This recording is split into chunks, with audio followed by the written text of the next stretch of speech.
In this video, I'll be showing you step by step how to create a sales order inside of Zoho CRM. It is super easy to do. So the first thing you need to do is open up Zoho CRM like you usually would. Then from here you need to go up to the menu and click on sales order. Then it should be looking something like this. If you've never created a sales order before, then you need to click create sales order. Then it should be looking something like this, where you can add a sales order information. First you'll need to add a sales order owner, which will automatically be you, but you can also change it to any one of your team members. Down here you can also add a subject, a purchase order, a due date, contact name, where you can choose all of your leads or create a new contact if you want to do that.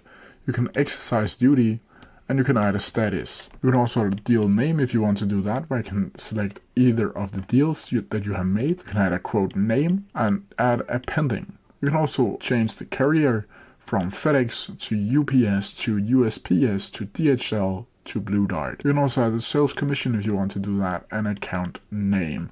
You can also create a new account down here if you want to do that. All these with the red icon over here is something you need to add before you can actually create this sales order. But if you scroll down, you'll need to add in the address information if it's not already automatically filled out. Then from here you can add in the ordered item, which is also obligatory. Then you need to add the products.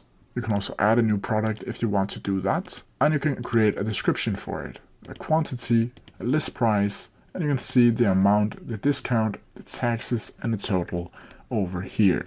You can also add a row and delete a row if you accidentally click on add row. Then from here you can see the subtotal, discount, tax, and you can add in adjustments if you want to do that, and a grand total for this sales order. You can also create a terms and condition where you can select anything there is in your terms and condition, and you can add a description for the sales order.